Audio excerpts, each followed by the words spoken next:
Жарқанат неге түнде ұшады? Есте жоқ ескі заманда ай, күн, су, жел бәрі адамға ренжіп, Тәңірге арыз айтыпты.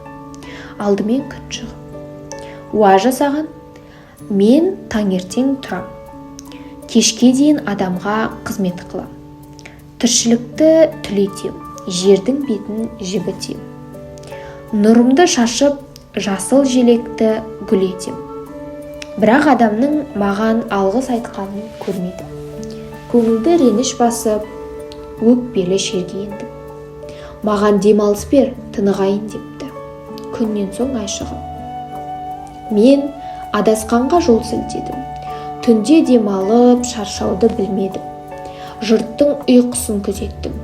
Адамдар күн санаудан жаңылмасын деп, жұлдыздардың орны мен ретін түзеттім.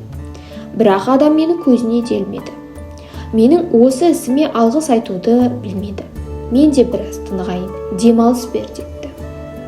Айдан соң толқындатып су келеді.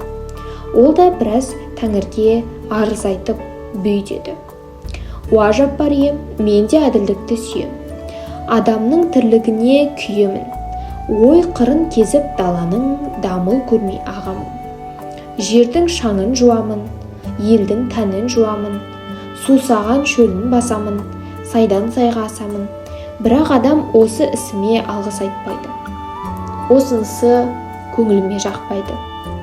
Рұқсат етсең тынығайын дейді. Судан соң өкпек жел келді. Ол да адамды сөгіп желеді. Мен дамыл көрмей ел асам, бел асам, орларды үңгеймін, орманға сүңгеймін, даланы шарлаймын, теңізді барлаймын. Өлкемді төтелеймін, желкенді жетелеймін, толқынды ойнатам. Бұлтты қуып жерге жауын сыйлаймын, елге зәуін сыйлаймын. Егер мен болмасам азаптап, адамзат ыстыққа шыдамас еді. Бастарын бірге құрамас еді. Мен самал болып есемін, сағым болып көшемін. Бірақ алғыс алған күнім жоқ. Сондықтан да мұңым көп дейді. Жаппархақ олардың мұңын тыңдап, барша мақұлықты жинап, кімнің қандай ойы бар, әділін тыңдап, мойындар деді. Ешкім білем демеді. Кенет бір жарқанат ұшып келеді. Ортаға шығып, көз жасын сығып: уа жаппар ием, егер күніміз сөнсе, үніміз өшпей ме? Жырымыз бітпей ме? Адамзат жер сипалап, аң біткен адаспай ма? Құс бағдарынан жаңылып, жарға соқпай ма? Гүл қуарып, жер суалмай ма? Ай батса ше, жыл мезгілінен адасып, теңіз ретсіз тасымай ма? Көл ретсіз көлкімей ме? Сапырылысқан тірлік орнап, саналы сәттен қол үзіп қалмаймыз ба? Су тартылса не болмақ? Бұлақтың сылдырынан айырылар едік, қанатымыз қайырылар едік, қимылсыз сусап жатар едік, бір тамшы суға көзімізді сатар едік. Жер тынса ше, бір жерден тұман арылмай, бір жерден тамшы табылмай, бір жерге бұлт үйіріліп, бір жерге суық шүйіліп, жылжымай жатар едік, пенделерді аяй көр deyіпті.